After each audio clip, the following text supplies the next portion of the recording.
По објавената листа на имиња на советници на министерот за надворешни работи Османи за дел од имињата како Валентина Божиновска, денеска се огради вице-премиерот за економски прашања Фатмир Битики, кој одговарајќи на новинарски прашања посочи дека не се согласува со овој избор, иако тоа е право на министерот Османи, но посочи дека треба да се имаат во предвид црвените линии. Таа е одлука, прашањето околу назначувањето или повикот на Валентина Божиновска од Министерот за надворешни работи, реков дека таа е одлука на Министерот за надворешни работи, но јас сум познат по тоа да сум човек кој што овозможува севкупно вклучување на луѓето, затоа што идеолошки верувам во креирањето на едно општество, концептот на едно општество е да им дозволите на сите истомисленици и неистомисленици да бидат дел од дебата и дискусија.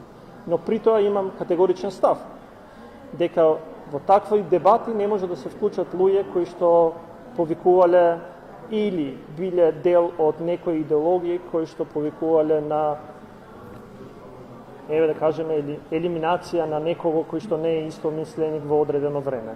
Божиновска е позната во јавноста како поранешна директорка на Комисијата за односи со верски заедници, но и важеше за жесток критичар на политиките на владеачката СДСМ.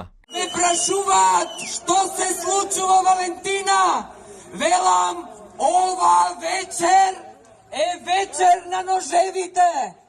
Покрај Божиновска, која пак експресно се огласи дека поради нејзини лични и оправдани причини нема да може да биде дел од стратегискиот совет на министерот за надворешни работи, меѓу имињата кои предизвикаа поголеми реакции во јавноста беше и Срѓан Керим, дипломат и бизнисмен кој беше дел од истрагата на некои судски процеси како злоупотреба во Медија Принт Македонија, под чија капа беа 3 дневни весници кои пропаднаа. Керим беше спомнат и во аферата Пари во Шише, за која тогашната опозицијска партија СДСМ откри дека возачот на МПМ во Шише преку граница пренел 750.000 евра.